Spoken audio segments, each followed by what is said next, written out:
I'm Diane Derby. We want to warn you this next story may be disturbing for some. More than 160 dogs rescued from a property in the western part of our state now have a second chance at life.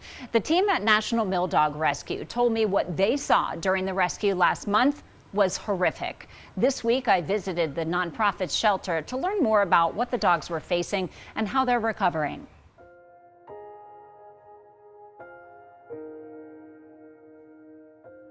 There is a lot of pain and suffering in this truck. National Mill Dog Rescue founder Teresa Strader does not shy away from exposing the reality of what she says more than 160 dogs were facing outside of a home on the western slope. We're going to empty these trucks, and we're really glad they're here. It's going to be disturbing.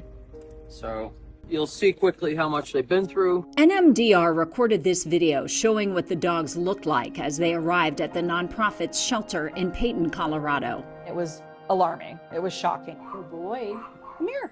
NMDR's Director of Operations, Sarah Thompson, says last month she got a call from the Colorado Bureau of Animal Protection to help rescue animals involved in an animal cruelty investigation. She says many of the more than 160 dogs they rescued had to be immediately groomed because of how matted their fur was. We saw several dogs with missing limbs or parts of limbs, likely due to kind of the mats strangling and cutting off circulation and then limbs falling off. In 3 days, she says the team and a group of generous volunteers took off more than 168 pounds of fur from the dogs. Inside the hair were maggots and rodent feces. But worse than just the matting is they were living in kind of a sludge. It was kind of mucky, muddy. If they had a water bowl with anything in it, it was usually some kind of sludgy mess, very mucky. Food was kind of just scattered on top of feces that had been compacted over a very long time, it looked like. How were they surviving? You got me. You know, it's a miracle that they did. I suspect many more were lost before we got there. Due to the conditions. Was this a mill, a puppy mill, or what do we call it? It's hard to say what we can call it other than a horror show. The Delta County Sheriff tells us his office seized 163 dogs and 95 cats in various stages of distress. 78-year-old Barbara Bowman from Delta, Colorado, is now facing 258 counts of animal cruelty, all misdemeanor offenses. According to a local defense attorney I spoke with, Bowman could face up to 364 days in jail and or a $1,000 fine and anger management treatment programs at the judge's discretion. Ms. Bowman, this is Diane Derby from News 5 in Colorado Springs.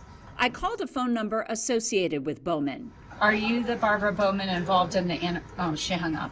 I also texted her and emailed her attorney, but have not heard back. So we've got quite a few back here. Now, nearly 1 month later, Thompson says the dogs are doing much better and soon will be ready to be adopted. They're in our custody now, and they are getting baths and real grooms and seeing the veterinarian, and they'll be spayed and neutered soon.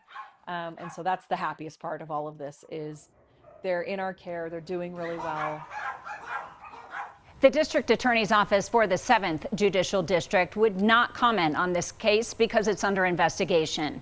I've also learned 2 dogs have had to be euthanized and 1 had to have a leg amputated since NMDR took custody of them. Local criminal defense attorney Pat Micah told me if prosecutors determined the cruelty to the animal that resulted in the loss of limb was the result of a torturous environment, it could elevate the case to aggravated animal cruelty. That's a Class 4 felony. Micah says this is punishable by up to 6 years in prison with 1 year mandatory parole, $5,000 in fines, anger management and other treatment programs, and a court order not to have pets for 3 to 5 years.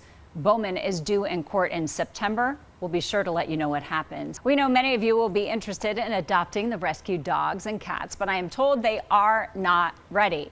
NMDR plans to hold an event once the dogs are all healthy enough for adoption. Humane Colorado in Denver says the cats are still being rehabilitated. Both nonprofits suggest anyone interested to check out their websites often. We have information about both posted on this story at KOAA.com.